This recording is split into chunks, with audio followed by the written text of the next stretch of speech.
Howdy, partners. Welcome back to the Blood and Black Rum Podcast's Red Hot Action Summer. This year, we're not going to a specific era. Instead, we're heading out west in what we're calling Westward Ho. This time, you'll find American Westerns from all kinds of eras. There's sure to be some Clint Eastwood, some Peckinpah, and even John Wayne, with a couple surprises thrown in as well. So tell your ma and pa, come on out, saddle up, and listen in all August for Red Hot Action Summer, Westward Ho. Howdy, folks. Ryan here from the Blood and Black Rum Podcast, and I'm joined with my co-host, Martin. How's it going, partner? Pretty good, buddy. We are at the tail end of our Red Hot Action Summer, where we've gone westward. Westward Ho. We have done a number of different Western eras in the American Western. And this time we're actually doing a contemporary Western, which is something, if you've listened to the last few episodes that we've done, we've shied away from. We haven't done any real contemporary Westerns. You know, we didn't do any Yellowstone or or whatever. Did you really, as like a contemporary Western? Yeah, that was a joke. It was a joke. It was a laugh. It was a gaffe. It was, it was a joke. A guffaw. Yeah. But, and again, there aren't that many contemporary Westerns. It's not a widely done genre at this point in time. There's only been a handful that have released over the years. So the pick is slim. However, there was one that stood out to me that I really wanted to do because I've heard of it for quite a while and I've never seen it. And it was something that, kind of stood out as an interesting thing. It really hits all of the notes of something that we would do on the Blood and Black Rum Podcast, from the cast to the subject matter. And then, obviously the American Western theme that's going on here, along with the contemporary bent. And also, with something that I thought was really interesting is that this is one of those, what you would consider a Weird West type film. Something that was kind of propagated in the 50s with the EC Comics, where they would, the EC Comics is mostly known for Tales from the Crypt, the Vault of Horror, stuff like that. They're horror comics, pre-code horror comics. However, they also were very influential in promoting this idea of the Weird West, in that you have this kind of Western theme and, Western set storylines, and then incorporate some spookiness, paranormal activity, sometimes like sightings, alien sightings, stuff like that would be kind of it combined into this Western theme. And a lot of times it still hit on a lot of those EC Comics moralistic tales. Like you might follow bank robbers in the West, and then they get their comeuppance through paranormal means. But the idea of the Weird West, I think, is a really fun one. More recently, the EC Comics revitalization has done a new one-shot comic of the Weird West stories, which I thought was really cool, that just came out, I think, last year. And so this movie, it hits those themes. And Martin, you've been talking a lot about Red Dead Redemption, as you've been replaying the first one in single-player mode. And that also does incorporate a lot of Weird West ideas into it. Not so much in like the main storyline, but as you kind of traverse around, and you might find Bigfoot, you might find ghost trains, especially in Red Dead 2. So that also like kind of pulls from the Weird West elements that we haven't really ever discussed on the show before. Anything to point out? Are you a big fan of Weird West? Are you you don't have much knowledge of it? Yeah, I don't have much knowledge. Yeah, it's tangential to stuff that happens in the film. Yeah, in films or media and stuff. Like again, yeah. As I was telling you off the podcast, cause I like a week or two ago finished up Red Dead 1 and Undead Nightmare Platinum did again, like a loser. And after playing Undead Nightmare, I was like, people really loved it back in the day, and they still love it. Think about it, but I'm like, I don't really think they play it that often because it's kind of a bore. It's like 8 hours of kind of monotony, and like the horror stuff is like it's there, but it's I don't know how long the charm lasts. Like, cause and people have been saying with Red Dead 2, where when's Undead Nightmare 2 coming out? It's like, you don't even need that. Like, they included enough weird, scary, spooky shit in, Red Dead 2, to make up for it, Sure. aliens and zombies. Yeah, and, fun little encounters. I like the idea. I like this whole idea of sightings and things like that may have occurred out in the West, in the prairies that no one, no one's around for except for a couple people, out on horseback riding in the night, and they experience this weird, supernatural element. I think that's really a fun idea. And I think here I use that kind of loosely for this movie, because this movie, is essentially a Western, but it does have a very specific horror bent to it, which comes out more later on in the film. And I think it leads us perfectly too into our Halloween activities that we're going to be doing for next time. Right after this, when we get into September, we're going to be moving into our Halloween themes, and it's kind of the perfect crossover between the end of our Western film series and a movement into more horror related elements. So we're going to be covering 2015's Bone Tomahawk, directed and written by S. Craig Zahler. That film, I am completely surprised, kind of blown away now that it is 11 years old. But that makes sense, since S. Craig Zahler has gone on to do two other feature films, one being Brawl in Block 99 or whatever, Brawl in Cell Block 99, which was a Vince Vaughn film, kind of a weird role for him to take on. Yeah, but so it makes sense. I just cannot really believe that it's been 11 years, because I feel like I even remember my dad talking about Bone Tomahawk at the time when it came out, and he was like, hey, yeah, I've seen that there's this Western coming out, it's called Bone Tomahawk, and he was kind of interested in it because he does have some interest in Western films as well.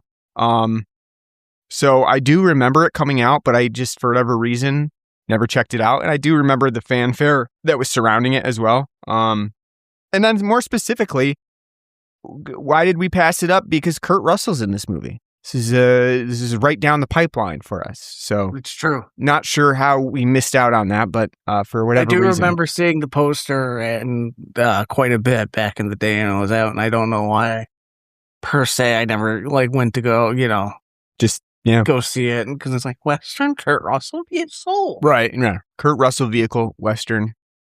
Give it to me. Yeah, so I don't know why I missed out on it, but into the veins. That's right. But yeah, it's so I think that historically, this film has had a pretty popular run since its 2015 release. It seems like a lot of people like this movie, and it's pretty well known as being one of the essential, quintessential contemporary horror westerns, in that it kind of pairs both together. And we'll talk about that, how this film maybe how it does trying to do both things at once, whether it works or doesn't work, and some of the other ideas that play in the movie, and some of the inspirations that probably went into this film as well. But before we get into that, let's talk about the beer that we have on the show, or I should say malt beverage, because I don't really necessarily want to say that it's beer. It's not really beer. No. Although the ingredients do say first and foremost that it contains beer. Not sure what exactly that means, and I don't know how they got away with that as just a blatant nondescript element in the ingredients, but sure, we'll go with it. So the story behind this was I was out, I ended up down towards our beverage center for some reason, and I stopped in at Aldi, actually, and sometimes Aldi has some cool stuff in there. They just sometimes are sort of like a catch-all for weird things. And, you can catch them at cool times where they have like different knockoffs.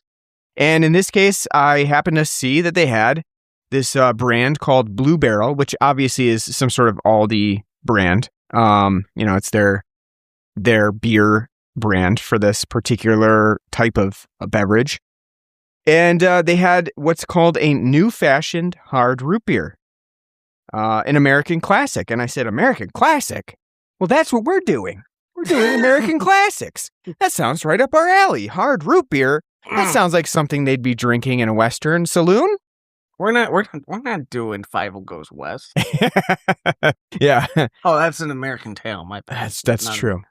It's also an American classic. So I think we have a couple of experiences off air with hard root beer type beverages. My earliest one being Dr. McGillicuddy's root beer, which is like a liqueur that you can get, and it's effectively just like malt beverage root beer. I think they make a number of different flavors, but root beer was the one that we got, and I believe we just had that on a whim one night when we were having a little slumber party. That's right. And I remember waking up with a mighty fiery headache after having that root beer. Not even a hangover, just like a really bad wow. You consumed too much sugar that night. Yeah, that's part of the reason why it's these types of things I stay away from, because we were watching. It was your first experience with the Man with No Name trilogy. Mm-hmm. We were watching. Think that time that you're thinking of for a few dollars more. Could be. Yeah. I think so. Yeah, it's possible. It's one of those two. Yeah, I remember, we didn't imbibe that much, but I still woke up with a pretty bad headache, and so that was our first experience. And then I think we've had one other hard root beer. The name escapes me now. Not your father's. Yes, not your. Where did that go, by the way? Have you seen that? Does that still out? I think it's still around, but you can't really find it anywhere. Yeah, because there was a time before hard seltzers and all that took over. In 2019, 2018, when we were going to our beer fest, they had tossing this shit out to everybody, hey, try your not your father's root beer, try your hard root beer. It's the next thing. You gotta try that hard root beer. Yeah, all kinds of hard sodas was really the big thing before seltzer really made a turnabout.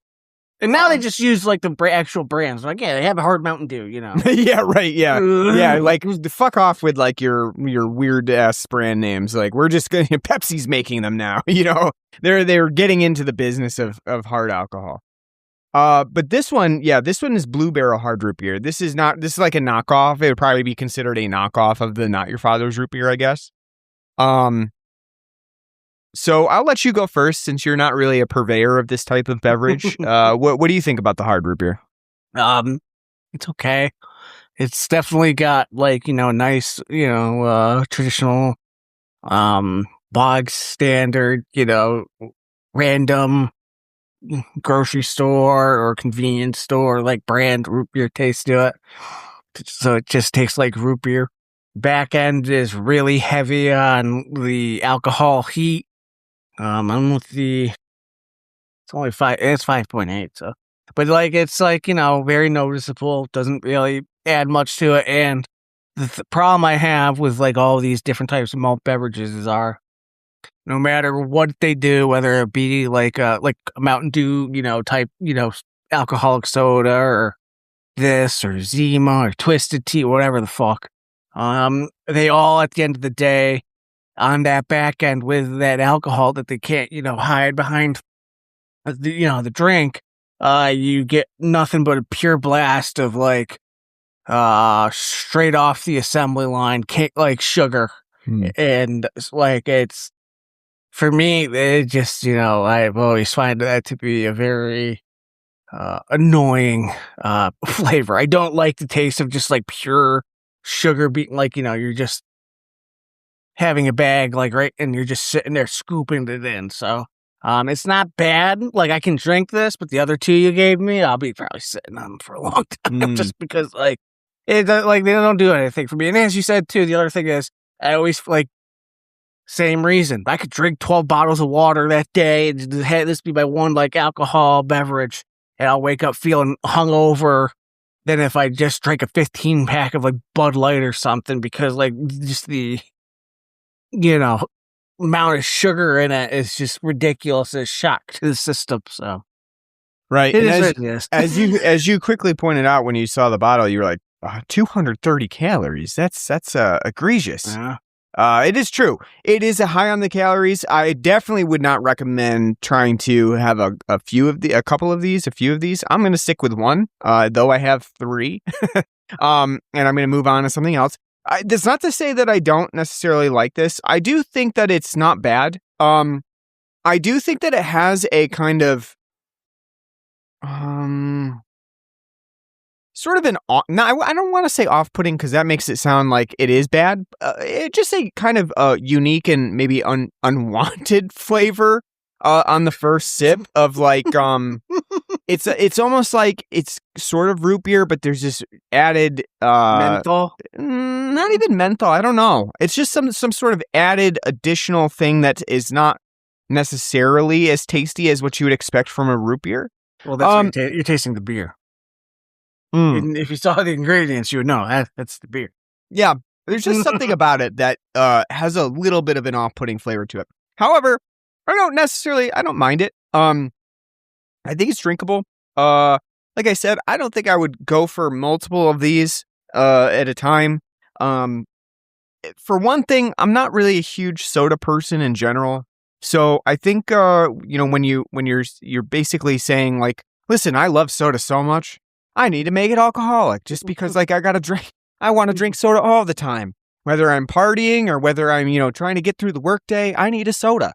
I'm not really that kind of person. So when I go to have a beer or a drink, the first thing that I'm thinking of is not like a soda type flavor. However, I do think this is an interesting, unique experience. And for like $7.99 for a 6-pack, I don't really think you can beat it. If you were just like in Aldi and you see this and you're like, I think I'm craving a little root beer. I don't say that. I don't think it's a bad thing. I would recommend if you like that sort of flavor, you could try it.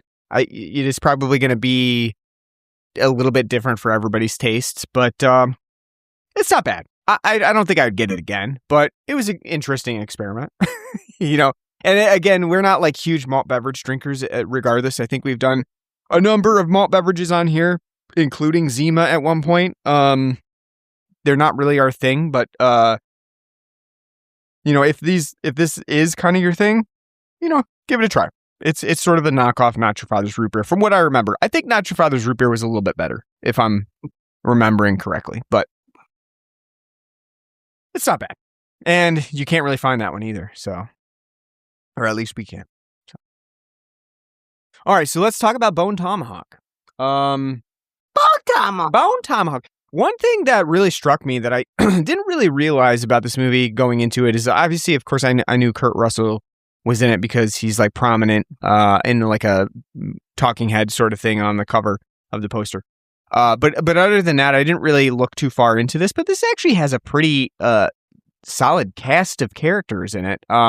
This is, again, another one of those movies that's like band of guys off on, a ride to do something specific. In this case, they're a posse that are setting out to kind of save the main character, I guess one of the main characters, Patrick Wilson's character, his wife, who's been abducted by what they think are like Native Americans that have come through their small town of Bright Hope. Don't you love that? The name Bright Hope of like. I do. It's like a fucking Allen West. Bright Falls, yeah. Yeah. But it's like even more so. It's like even like Bright Falls is kind of for Alan Wake is kind of like on the nose of like bright and dark and stuff like that. But like in this one is even more on the nose of like, look at the hope of this town. It's like, it's a burgeoning town of 200 people as the sign off. 283. Yeah. 82. one, we need to bring that back as a society. We need to have more when you enter cities, like population signs there. Someone standing around just waiting with like one of those stickers or whatever, and just stick it up there if somebody dies, or take it down. Whoa, Linda died. Remove that way one. you can know, like, oh, there's a vacancy. Like, yeah, right. Exactly. Over there. They just died of cholera. That's true. But I do like that really on the nose suggestion. Like this is a town of hope and brightness. And what did they do? The Native Americans came in and they ruined it. They abducted a woman, and it's got that same idea of men set out on a journey. That we've done multiple times in this, even in this Red Hot Action Summer, band of brothers, a unique band of brothers, but no less a band of brothers than that we've done before. And so the idea isn't really all that dynamic, but I think what Bone Tomahawk kind of brings to the American Western is a more updated sort of planchet of the way that it's filmed and the presentation and the eerie nature of being at risk out in the wilderness. In this case, a very vast open prairie that you just cannot see in the distance who is watching you, and there's sort of this eerie voyeurism to it, that you're always watched and you just don't know where from, which I think is, an interesting dynamic for a Western like this. Yeah, you go from what we've done in a couple of films, like, Native Americans, like, got heroically go and beat them and, fight them off, or we've had to fight them off before. They're a noble but savage people. We fought them 1 billion times. To now, like, the more modern, like, well, that's not, like, good enough for the modern American psyche. Everyone's afraid they're gonna be raped and dragged off these days by people of color, so why not, Right. make it, we're updating it for the modern, the modern audience. And not only that, but, like, obviously the idea here is almost leading us into more of a, like, hills have eyes territory, in that, wait a second, it's not specific Indians. Like, it's not a tribe of Indians like the Cheyenne or, the Apache Indians or anything like that. No, this is like a ancient race of Native American tribes that have been here, that are almost like cavemen-esque people, that have lived in this valley, in cave system, and they've effectively been incestualized and sort of inbred to the point where they kind of become these, cannibal, hills have eyes type people. I was gonna say, up in upstate New York, we call that Allentown. That's right. Yes. Oof. Don't get them coming out of those hills. Come on. No, but yeah, it's a great idea. Like, because the whole, one, I had no idea this was a horror film. After the opening credits, like, when, like, the one guy takes you, like, they, get killed and, like, oh yeah, Sid Haig. Yeah. I had Sid Haig, right? Yeah. Very prominent exploitation actor, Devil's Rejects and House of Thousand Corpses, and that. Yeah. Had no clue. And so it was like, the hell? Kind of a nice opening for you to, like. Well, it was like shocking. I was like, yeah, because I was like, what the hell? Like, what am I watching? And then like the film does take forever to, like, build upon. Hold on. Your first thought though wasn't, holy shit, that's David Arquette taking some time off from his major boxing career and Scream franchise. I had no idea. I didn't realize Purvis was David Arquette at all. Until when? Until right now? I thought at first, like, maybe, like, because I was looking at, like, the cast, and I was like, is he the guy in the white suit? No, that's not David Arquette. Good Lord. Like, I didn't recognize him at all. No, didn't recognize him one. I didn't recognize him one bit, Good Lord.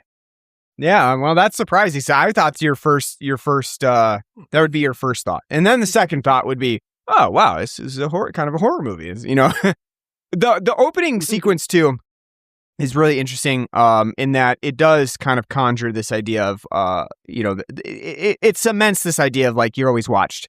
Because there's this cool kind of idea that they're traipsing through and sort of desecrating this area, this burial ground.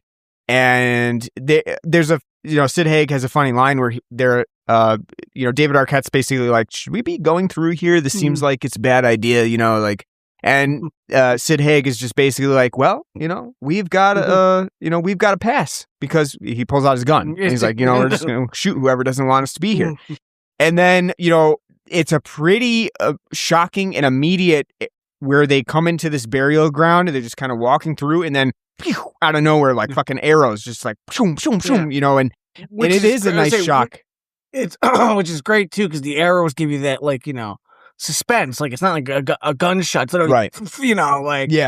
Yeah. They and the other thing that the film has, and this will kind of carry through throughout the movie, is that it really does not have a like overbearing soundtrack to kind of usher in the audience to like, oh, something is going to happen. It does have a little bit of like a kind of a undertone buzz bass to it. That's just sort of like to set the mood, but it's not like there's an orchestral score pounding you in the background saying like, listen, there's going to be a shock here and there's going to be something's going to happen and you can best prepare yourself and, grab your seat and get prepared. It doesn't have that, so that actually I think is kind of refreshing in that there's really no lead in to the shock. It's like that there's probably something going to happen, but you don't know when or if, and then it kind of like just happens immediately, which is a plus for the film. I think the fact that minimalistic score, especially seeing as how as we'll talk about later, like how just grounded any of the violence is. Makes it that much more impactful. But yeah, like I said, I was shocked to shit because I was like, what the hell? I remember looking at Wikipedia. I think it just said Western film. I'm looking at it like, oh, it says Western horror. I didn't see the horror part. Like, ooh, why? Yeah. What do we have? And I do think that was sort of intentional as well. Like the poster artwork definitely looks like a sort of like Tombstone-esque poster. It does not indicate anywhere that there's going to be, ancient tribal men in, sumo diapers traipsing around, and there's a lot of bare ass in here, which is nice for the uninitiated of male nudity. There's quite a bit, and there is some full frontal penis too. Which people always talked about is something that's missing a lot from horror films and films in general is the full frontal male. We need more full frontal male nudity. It just normalizes. It's right. We need to equalize it a little bit more. Again, because in this film we do get Lily Simmons' character.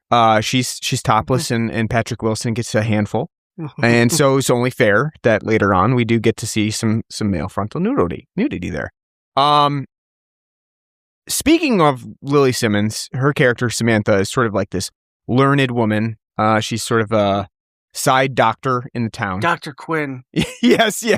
Sort of. I mean, that's kind of a funny reference to think about when Dr. Quinn is literally the medicine woman with the Native Americans, and that's sort of the opposite here. But I'm blown away by the lighting of this film. Because when we first see her, she's got her hair up. It looks like her hair is brunette, but when she's out having the nuptials, her hair's all of a sudden blonde and bleached blonde. Well, wavy as shit. She's got this perfect I want to know what's she doing? Where's she finding this hair product in 1890s? That is an interesting thing about the movie too, is that it does have a few goofs in the movie, including the fact that if you didn't know him as David Arquette while you're watching the movie, but if you look, sometimes his teeth flash in their regular teeth, and then sometimes they're completely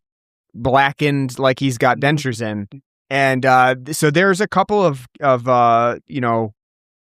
problems with continuity in this film. So I think, that might be the case with Lily Simmons' hair as well, as a sort of a continuity error. It's not a big deal, but it's just funny because it's like, oh, she looks like, and then all of a sudden, because they're having sex, like her hair is like, I'm blonde, woman with my hair flowing, but they had to set the mood as like, well, if it was just some random brunette, would you go out and, with a injured leg and go rescue her? Probably not.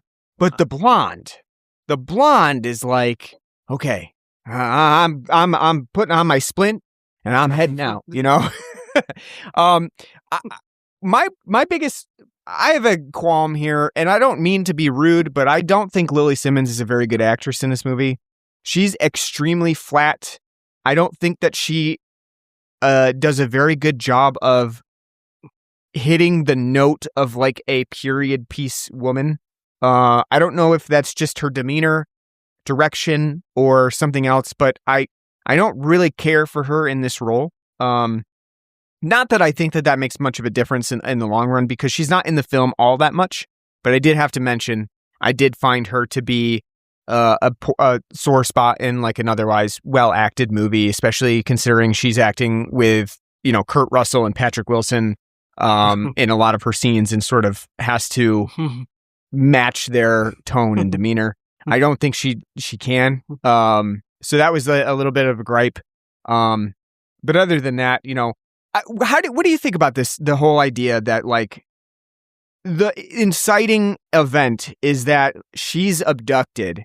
And so you have this very generic woman in refrigerator story of like, well, the men must, pull themselves together and head out. It's not like, oh, Nick was captured. The assistant deputy or whatever, Deputy Nick was captured. We got to go rescue him. They're not like, if Nick was gone and that was it, they'd be like, well, we got another deputy. What are you gonna do? Yeah, that's why I deputize a bunch of the people. Right. It's part of the job. You sign on, and it is what it is, and he's on his own. But I think it's fine. I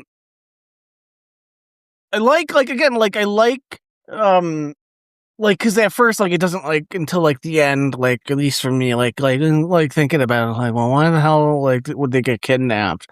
The entire time in the beginning, like, with David Arquette, that I didn't recognize, with, like, the whole, like, Indian burial part, I was thinking, like, why are they walking across it? There's, like, a path where they can walk around it. Like, they don't, you're just being, assholes. It's like stepping on a grave in the cemetery on purpose. You're like, well, they built a trail, But like, just out of curiosity, like how, like it is like kind of like they live out in a cave in the middle of nowhere. Like, I can't imagine there's that many towns or that many people that traipse by that they, are like they're eating on the regular. Yeah, it seems like that'd be kind of hard, but I mean, well, normally they're eating Mexican. It seems like, because that's all they encounter out in the wastes. Is like a couple of Mexican guys that are sort of banditos, and it leads me to, I don't know if I want to get into this right now. Maybe a little bit later. We'll get into it. We'll just leave it at that, and remind me to come back to that idea. Put a pin in it. Right. But like I think it's a fine enough setting because set up because again, like we spend like 20 minutes in the town, see how charming it is, like true. Who our players are, like I like the name of the bar, the saloon's great, the learned goat, like the town is, and I do love how well read a lot of the characters seem to be. Like Kurt Russell fucking says. Why are you reading literature in the bath? Like I fucking love the bandying that he has. I feel like the writing for this film, like I do like the dialogue, but I feel like S. Craig Zahler was sitting there the entire time, like snickering to himself, like, I can see that, like brigands, yes. Not just criminals or bandits. Like no, I have to use like the 1600s naval parlance of brigands. How about that like, one time where Kurt Russell says, "Can you close that aperture?" Yeah. Right? Like, I agree with you. I do think Zahler was sitting around and sort of like, damn, that's good. That is you good. think he had a source by him, or he was like, I'm well read enough, you like sitting there, because like I've known the word troglodyte. I learned something today. I had no idea troglodyte actually meant a cave dweller. I had no fucking clue. Yes. I thought it just meant like somebody that you thought was like a a dum dum, like, sort of thing. Yeah, just like an idiot. Like, someone like if you call him a troglodyte, it's like with Jeff Daniels and Squid the Whale, like a Philistine. Yes. Like I didn't know that. And I'm like, oh my god, it actually does mean yeah. Yes. Like I've been using that word for most of my adult life. Like, but like it's like the words that like they bandy about. Like I'll have to look it up. But like, how do you think they're riding their horses and like, I'll take Vanguard? Like easy, also, like easy line, and like I agree. Yeah, that was pretty funny too. I have like we've seen a lot of westerns. I've never heard anybody in a western film say I'll take Vanguard. But I do. I kind of will allow it because Matthew Fox has this sort of dandyish foppishness to him that it like kind of makes sense that he would say something ridiculous like that because he kind of has this like haughty nature to him. Well, his suit is ridiculous that he's taking that thing out into the desert. I mean, I think that's sort of the joke. Ruined. It's sort of the joke because like even at the beginning where he's in the saloon and he's about ready to go to the doctor and he stands there and has to adjust his hat and cap and adjust everything and breeches and all that and walks out the door. I mean, I think it's part of the joke, but I do love. No, it is, but I mean, but it is just funny. Like he's just so erudite. I must have went to like cotillion school to learn how to be a proper gentleman. Like I was like sitting there, and I like anytime like a word was being used, I was like, Ryan's probably sitting at home. Like if he had his head down for a minute, perked his fucking head up, but it's like, oh yeah. I mean, I will say that I think that it's really funny at times, and it has this sort of specificity to the character that I think works pretty well. One thing that I think that this film suffers from is it's too long. It's too long for what it offers up. I know that it's trying to be sort of this character-driven piece, and it's got a slow burn to it. But I think that and feel free to interject if you disagree, but I do think that the middle portion of them just, going across. Let's say wandering the desert, like Moses for 40 years. Right. I do think that's just a little too long in that Zahler is trying to work in these character elements that sometimes work. I'm not going to disagree and say that it's not somewhat effective in that, we do get different character points for each person, We know all about, Chicory and his sort of like unique perspectives and things. And I think Richard Jenkins does a great job. And I'm not saying that I think we jettison all of that, but I do think that the film is overall too long in the middle. It's sort of almost asks the viewer for too much patience to really wait for the payoff. I would agree. I wouldn't say like it needs a huge cutting. No. Like the film is 2 hours. Like I would say knock it down to like 10 minutes off the film. Mm-hmm. Because a lot of that middle part, like it is good character building. You get to like, so when like the ending rolls around, you have like a greater, strength to what happens. But I mean, I think like you don't need to have like one night it's like, a wolf that steps over the bell. Then it's banditos. Then it's this. Like, like have the same scenario, but 3 different things like happen, like to make it work. Yeah, I think it would have been more interesting instead of like them at camp, like see them like crawling through the desert and like what they're actually running into, like beside, Yeah, right. I mean, I will say that I think a number of those moments, like you said, I wouldn't cut them all. I definitely don't think that all of them are extraneous. Like that one scene where Matthew Fox, his character, just immediately shoots whoever fucking crosses the line there. Is a nice, shocking moment, and it says a lot about his character as a whole. Which we'll get even more later on, in that he's sort of like this proclaimed Indian murderer of like 110 different people. I think it says a lot. 106. 106. And I think it says a lot about his character in that moment. So I wouldn't cut all of those things, but I do think that it could use just a little bit of editing to kind of whittle down some of the extraneous parts that really don't serve much purpose, or just kind of reiterate some of the ideas that have already been stated before. But again, I do like the character development that we do get. One thing that I think is kind of frustrating, which I kind of mentioned before with this women in a refrigerator storyline that sort of is reductive in a way, is that this, the whole idea that Arthur is like, I'm fucking almost mortally injured, but I'm setting out on a 5-day ride. And, it's kind of I think it's over the top in a way that I don't think makes a whole lot of sense. I think like it would have made more sense if Samantha was, let's say, the only town physician, right? Like now that would be something where it would be like an immediate crisis. We've got no one else. If someone gets sick, have like a cholera outbreak going on, I'm not saying that the impetus of a human life is not important or emergent, but it just feels like one white woman missing from town is like a, all hands on deck situation.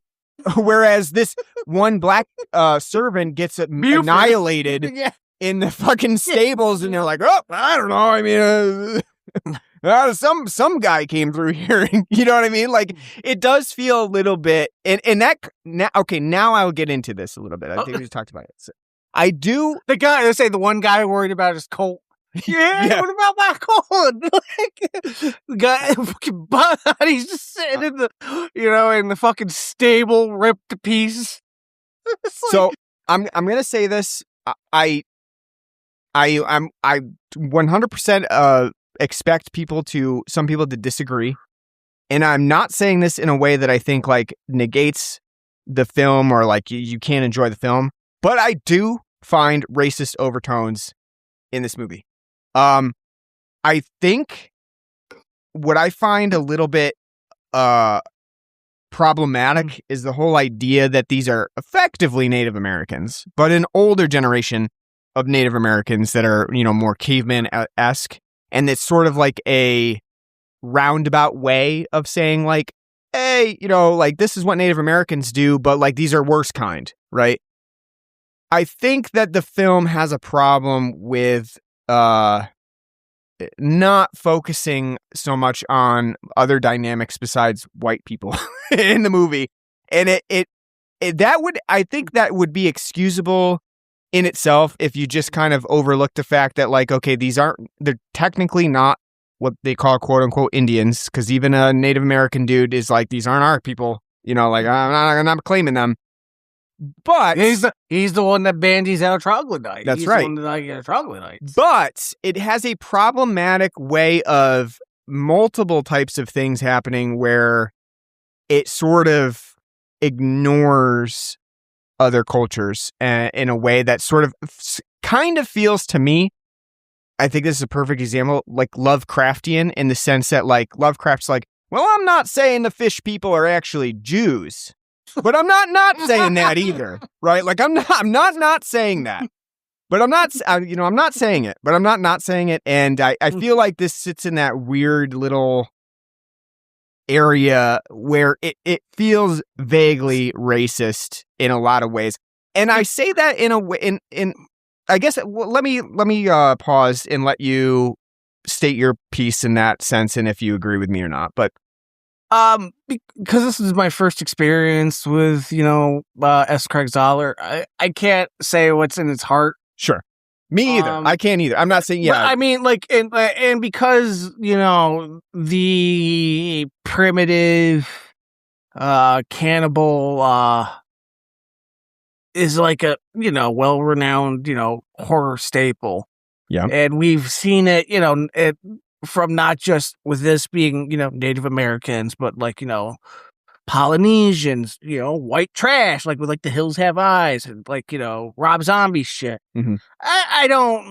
I wouldn't, I personally, like, I wouldn't jump to the racist tones. Yeah. And also because like, he is like keeping like a period tone. Like it's like with L.A. Noire, like because L.A. Noire is set in the 40s. There's like, and their goal was to make it feel really lived in. There's a lot of racist things that are said in it, like, and do I think the developers were, trying to like promote? No, but they're like, like, all right, we're being immersive here to like, and I personally like, I don't view these, civilized, like, God-fearing people, like, 'cause they're all like walking around with crosses and like, oh God, like, I don't feel like I don't like watch them. I mean, they're struggling and go like, yeah, that's right. They're,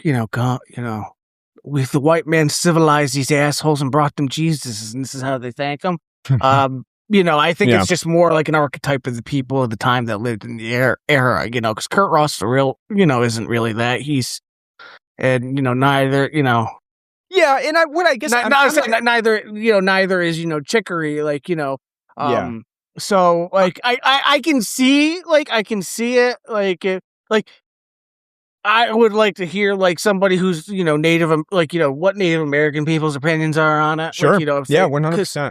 But like for me, first like watch, like if I saw a couple like and this is like a constant theme in the films, that like I would be like, yeah, probably is, but like. Yeah, one thing. What are you gonna say? If you're doing like cannibals in the West, what are you gonna have? Like it be a fucking ends up being like, oh, it's a bear. Oh, it's like it's. Well, one thing that I will say is I'll go a little bit further. I'm definitely not saying like, oh, S. Craig Zahler set out to make a racist movie. Like I'm certainly not saying that. I'm not making any judgments on him as a writer. I'm saying that like I think the plot ends up coming off somewhat like that, maybe unintentionally. I'm going to go further and say, like, because you brought up a lot of, and other people too have brought up a lot of other exploitation type movies. Like The Hills Have Eyes is a really good example to use to associate with Bone Tomahawk because they are so similar. And I think it's pretty clear as Craig Zahler was pretty influenced by The Hills Have Eyes, knowingly or, unknowingly when he wrote the movie. The Hills Have Eyes, though, is not. So it makes it a point to humanize the cannibals in a way that I feel like Bone Tomahawk does not do, right? The cannibals are that way because they were forced into that lifestyle. There was something out of their control with the nuclear element that they could not continue living like a normal human lifestyle, and so. That I think makes it a little bit different than Bone Tomahawk because one of my biggest complaints with the finale, the conclusion, what have you, is that it comes off saying like not much, right? Like I feel like at the end of the day, the full storyline is sort of lacking an overall point to it. It's sort of just like. Hey, look, Western expansion, and yeah, there were some issues with Western expansion, and like, darn, this predominantly white town is being afflicted by this troglodyte race that's somewhere out in the cave system. But other than that, I feel like it has frustratingly little to say. I think because it's just a buttoned up exploitation film. Like it's. Right, but my complaint is that even exploitation films have something to say, and generally they have a sort of a subvertive theme to them in a way. It is exploitative, but the exploitation is sort of the point in that, like, look, we're pointing out the flaws of the exploited. And I would say that this film frustratingly lacks something like that at the end of the film to really bring it together and say, like, this is the reason why you watch them brutalize and massacre, these cannibals after they, obviously they were in danger, but like, this is the reason. I feel like it lacks that sort of idea. I think it's Terrifier and Cannibal Holocaust, but just like it's gussied up in a Hollywood veneer. I don't. Because, like, I don't think, like, at the end of the day, like, I think like Cannibal Holocaust, like there was something about like, like the media and like, we being like, it's been however fucking long since we did right, this inserting ourselves into the business. So like we, but at the same time though, it's cool. But is that like the main thing most people walk away with after watching the film? No, I mean, again, we did Terrifier, and I've only seen the first one. Whether it had a deep meaning or not, it doesn't really matter, because you know what? It sold a shit ton of shit and got, because of it being like just exploitation slop. This is, in a sense, exploitative slop. It's gussied up and well-mannered and erudite, but it's like, when it comes down to like the premise and the violence, it's definitely, just that. Like, there's nothing like here that's any different than like a House of a Thousand Corpses. Yeah, agreed on that point. Like I said, and I'm not saying that that makes it any less enjoyable for the viewer. I'm not saying that I think that it is something where like, well, I'm checking out. I can't watch this movie. Like I was saying, sorry to interrupt. I was just thinking about like 2015, like, so like one of the things they do, which is stupid, and I don't think it's done to be like, look how, Native Americans are bad, but like they have only two women, they're pregnant, and all their limbs are cut off, and they're blind, and so they can't run away or something. It's just like shock value. I think there's nothing. I don't think he's trying to make a point about like these people, like savagery in itself. It's just shock value. Yeah, it's not the film from 2015, which is probably the reason why I didn't see it, because I was just in awe of it all year. Fury Road, where like obviously the women and all that kind of stuff, there's like a sure, yeah, message that's like I think it's mutable. Or, I think that's fair. I think the point you're making is fair in that is what it sets out to do. I'm saying personally, I found that to be a little bit lacking for the rest of the movie. Like, I enjoyed myself enough, but I felt at the end of the day, when I got to the end of Bone Tomahawk and the conclusion was just effectively like, yeah, we just killed them all because they were a nuisance, and they were gonna, go back to our town. I just felt like it was lacking heft. There's just something missing to make it stand out to me as like, why did I continue through this, very admittedly very brutal, very sometimes mean-spirited type of film. I think you brought up Terrifier as a great point. This predates Terrifier, I think, a little bit. And it has a very similar scene where they split the dude right down the middle. Deputy Nick is unfortunate, having a really, really bad day in that he's first scalped and then, hung upside down and split right down the middle before they eat him. And I think, Terrifier is a really good comparison to this movie. That's like what I thought of at first. I was like, oh, Jesus. Yeah. Except this time you have Kurt Russell like, don't worry, the cavalry's on the way.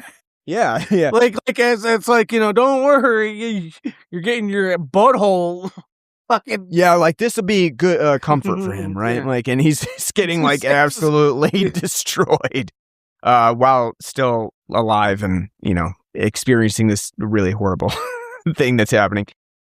So, I mean, yeah, again, it's not like I'm saying don't watch Bone Tomahawk because of all these things. It isn't just my criticism of the film in that I felt like it was it's ended up lacking something that I felt would be like a driving factor in me saying, yeah, I definitely want to watch Bone Tomahawk. I definitely want to recommend Bone Tomahawk for this. If you're going to watch it and you're just like looking for exploitative Western fare that's got like a horror predominant theme to it, I think Bone Tomahawk is the movie for you. It's, again, we've talked about some of the comparisons, but I would also throw out The Descent as another type of comparison. Texas Chainsaw Massacre. Sure, the Texas Chainsaw Massacre to an extent, sort of like the primitive nature, the thing, they're cannibals and stuff like that. So I'm not saying don't watch it, Just saying that's a criticism that I have. Like I understand because I did see like that before, like getting on. Like I can see it, but like for me, as somebody who, for the most part, like exploitation, like all those like parts, like for me, like you're never anything that I'm like, oh, this is Sure. cinema mas, bonita. Yeah. And I like it is, Yeah. Well, Yeah, it doesn't matter. As I say, it's just like shock value. Sure. Yeah, which it does have in spades. I mean, the gore is pretty intense at times. It's certainly got some good effects. I think some other, I think it comes and goes. Like the effects can be good, the effects can be bad. I think they lingered a little bit too long when Patrick Wilson is cutting that like bone whistle type thing that they have in their throat out, because it was very clearly like a molded dummy that was there.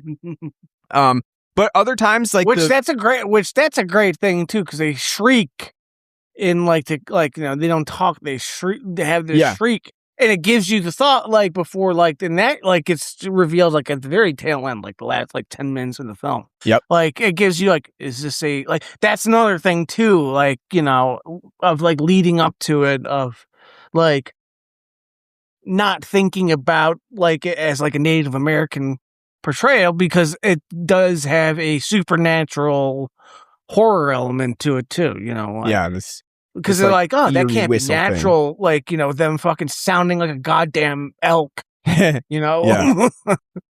But and it's like, oh no, they put a little thing in their windpipe, help out with that. Yeah, it is cool. It's got some really cool ideas.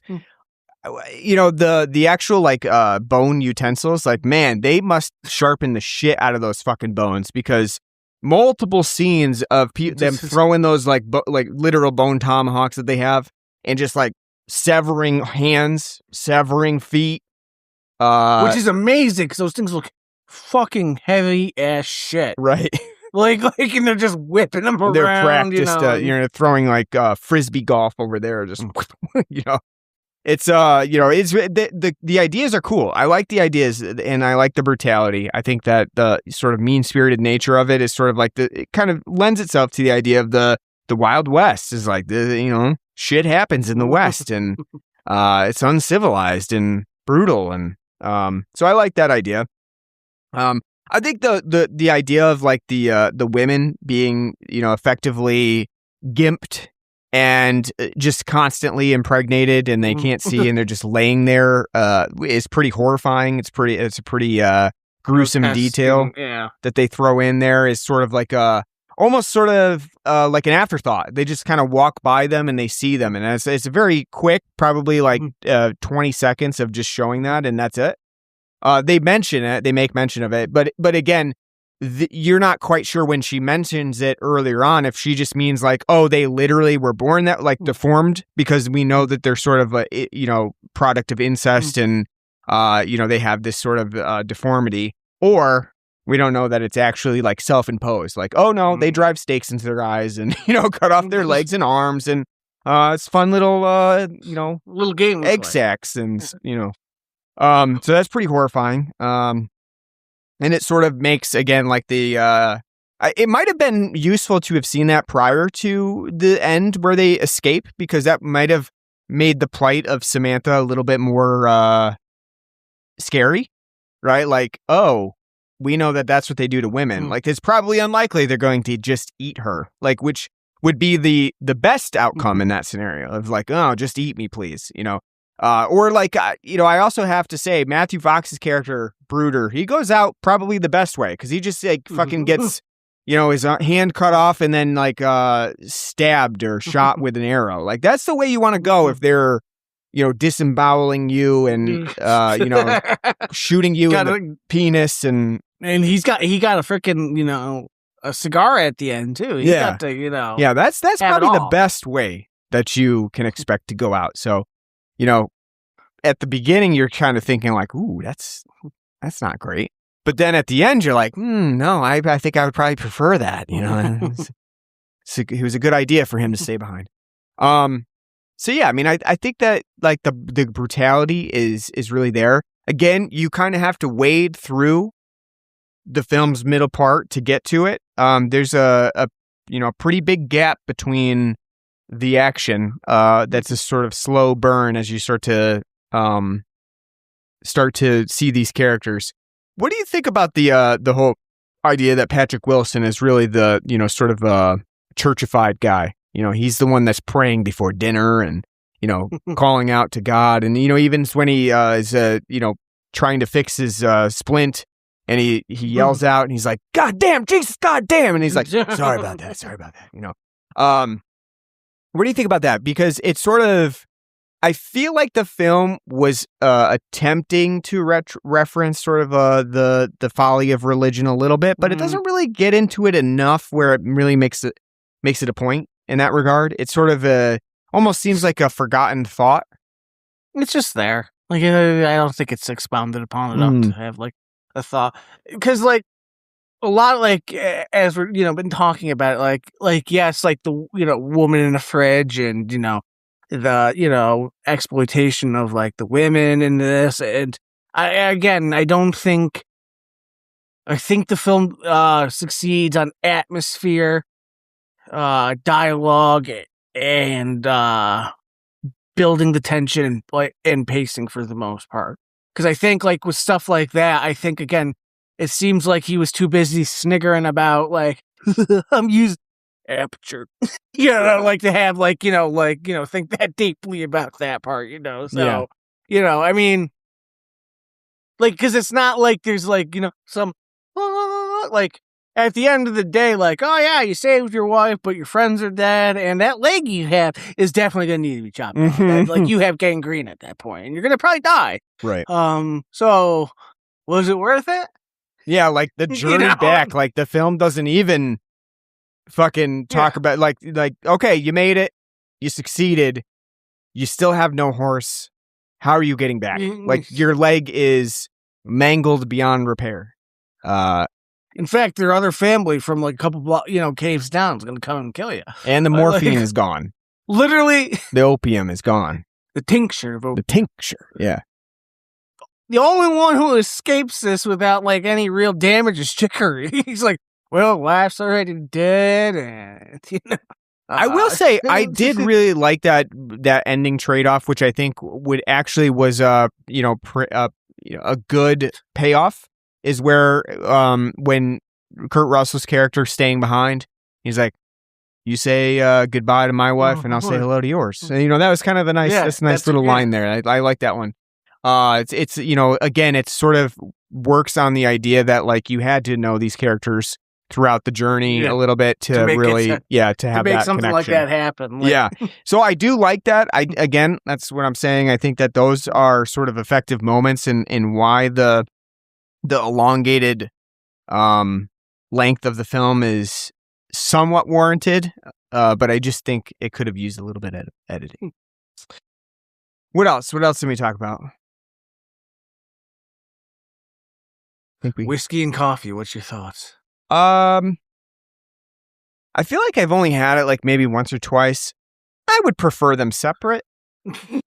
I don't really think that adding whiskey to your coffee elevates the coffee, and it probably just makes you feel like, well, I just wish I just had that whiskey. I wish I just had a hot toddy instead. Right. So I'm gonna say like no for me. I would pass on that. What about that gruesome tea? I love the phrase. I need to start using the phrase more, where you just walk in and something smells bad, and you're just like, "Ooh, that smells gruesome." That's got heft to it. It's not. You're not just saying like, "Ooh, that's kind of smells bad." You're saying like it's gruesome. Because that's like a rotting body. I need to start using that more, especially when someone had a truly heinous shit or something like that. You know what I mean? Like I need to start using that more. Next time you take a shit, next time I go into a public bathroom, I'm just gonna yell it out. I'm just gonna say, "Whoa, that smells gruesome." And let the person in the stall just be like, feel very ashamed of themselves. Yeah.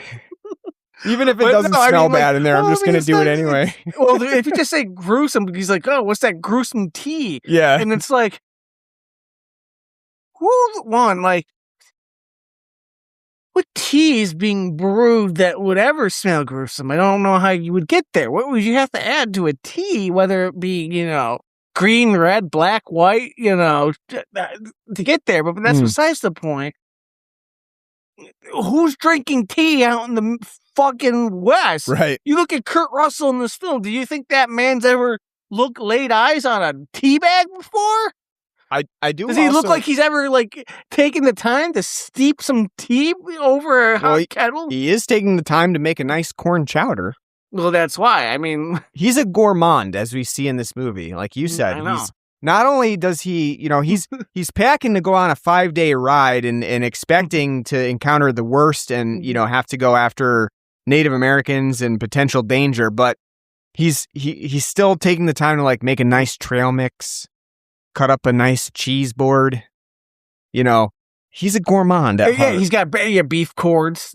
Here's the beef cord. Right. And again, that's it's sort of like this, the idea of the West, but most of the time they'd have stale bread. I'll pack the stale bread and, it'd be good for the journey because it's not going to get any more stale, or pack.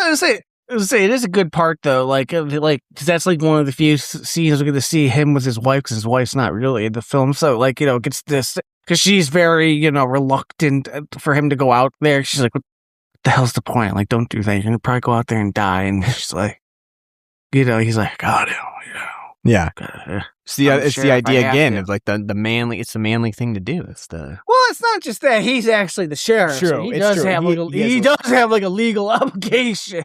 Because he even points that out. He's like, look, only me and Dwight are probably the ones, legally required to go and, Right. But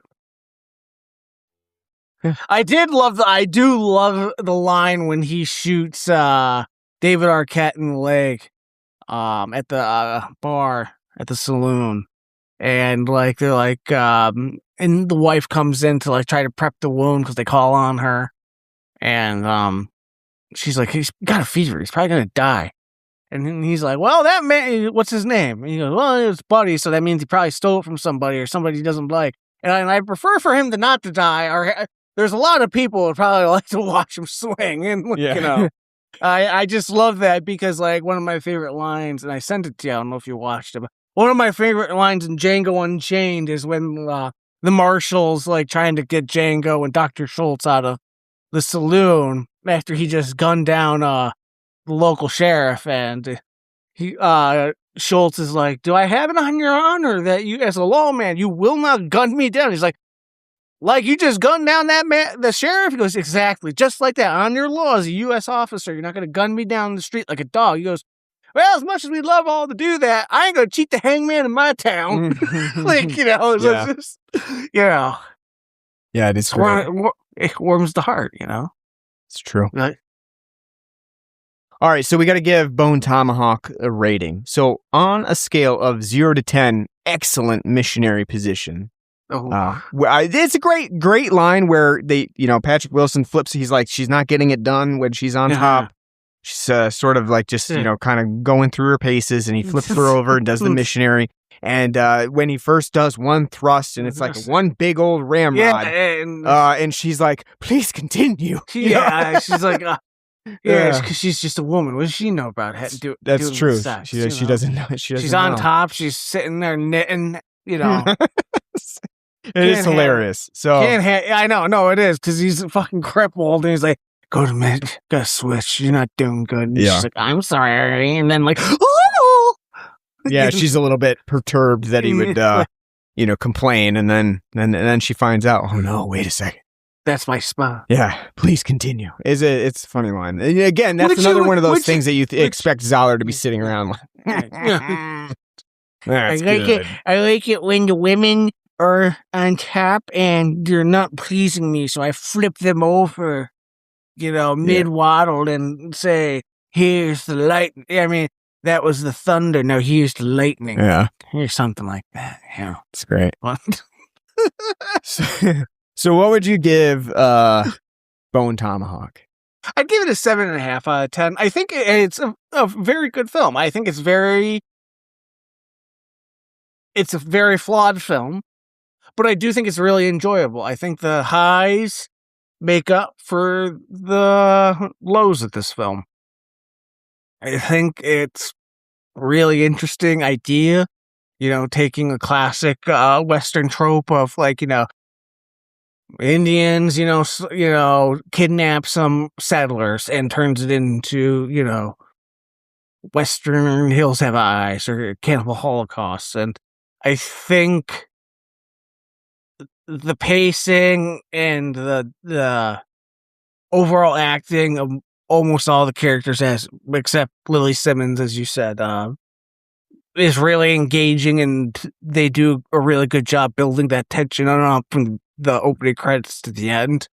And the dialogue is well written and does have some smart lines. It's a really well made film. It's got really good tension. The middle part could be 10, 15 minutes shaved off. It goes on a little bit too long on the exposition, but I think it's in spite of its flaws, I think it's an enjoyable film, and I think it is what it is. It's just a really gussied up Western and exploitation film. It's both of them, and I don't think. And the flaws that you did point out, I think, are valid, but at the same time, I don't expect, at least me, as somebody who doesn't really care for exploitation films to begin with, I don't, it's really always a tertiary, part. So I enjoyed it enough. 7.5 out of 10. Kurt Russell looked great in this. That's a man. I think this was his role prior to the Christmas Chronicles, where he was getting prepared for being Santa Claus. This is Santa Claus. Yeah. It was a nice roll into that one, which happened in 2018, so just a few years later. I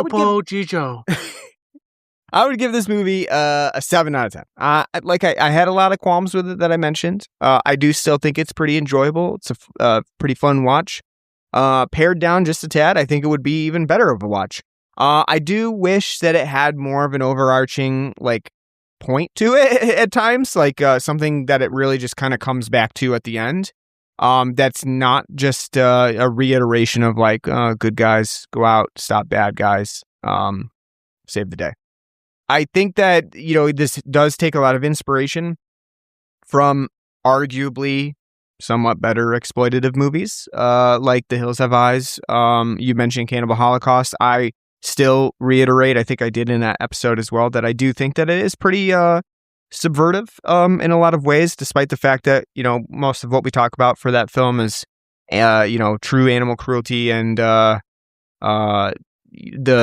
overall violence and brutality that had to go to court because it looked so realistic. I think that I wish that this film had a little bit more to it like that. But at the end of the day, it's an enjoyable watch, has a lot of great violence to it that looks really good. Brutal, mean-spirited at times, has a nice overarching cast that really holds things down as a four-person. And we didn't even really talk about it, but the film's credit sequence has a really on-the-nose, on-purpose theme song for the film that's "Four doomed men ride out," and it literally does the same idea of a Western that we've talked about before, where the theme song reiterates exactly what's going to happen in the movie. Well, at this point, normally that happens at the beginning of the movie, and it sort of sets the tone for the film to come. This one happens at the end and sort of reiterates what happened during the film. So I think that's really fun. Stay for that concluding theme song, also co-written by Zahler. Because that does add a nice little comedic air to it. But otherwise, enjoyable, pretty well written, although at times I could see this being sort of grating, kind of like a Diablo Cody type film or something like that, where you're like, really? Would they really say that sort of thing? But again, enjoyable enough, and I did enjoy it for the horror Western, weird Western style elements that it had. So 7 out of 10. And that leads us into the Halloween season, because we always start early. We start in September. Are we gonna announce it? Are we Do we want to announce the theme yet, or we just want to keep it under wraps and we'll keep it under wraps. Keep it under wraps. I think it works best when you keep it under wraps and you sort of don't spill the beans until it actually occurs. Not that I think there's a lot of people out there who are like, "Oh, I can't wait to hear what Blood and Black Rum podcast are doing for Halloween." You know what I mean? Like they're. You know what? That's me. They're itching at the bit. That's me. Yeah. I get blackout drunk and do that. Like, what are we gonna do? Yeah. But it should be fun. I think it's going to be a fun time. It's going to kind of tie in, too, with some contemporary events that are happening. We're doing the first 8 weeks of the Bill season. That's right. Week to week coverage. Nice. No, but it's going to be a fun Halloween season. We're going to be doing it all September and October up until Halloween. And, maybe we'll even find time to throw a few more things in there if something... tickles our fancy as it comes out during the Halloween season. So who knows? Be a fun time. Dolly Parton have a Halloween film? Maybe a Hannah Montana episode. I don't know. I'll have to do it. She in a Hannah Montana episode? Yeah. Man, wow. Yeah. Jeez. She's like her aunt or something in Hannah, I want to say. I have entirely too much knowledge of Hannah Montana because of my sister. So, yeah, I wish I knew nothing at all. I wish I didn't know if Dolly Parton was in it, but yeah, she was in it. So, rip Dolly Parton and rip Tim Curry, who died as well today when we're recording. So, unfortunate. But yeah, tune in. God only collects the souls of good people. He doesn't take. It's not his job to take the souls of the bad. That's right. Well, thanks for listening to our Red Hot Action Summer Westward Ho. We hope you enjoyed all of this Western coverage. Who knows what we'll get into next time for the Red Hot Action Summer, but that's a close on it. As the weather is starting to cool down a little bit, we're moving into our Halloween season. We hope you'll join us for that event starting next week. We'll be back again every single week up until Halloween to continue our coverage for the Halloween season. So you'll definitely want to stick around and check that out.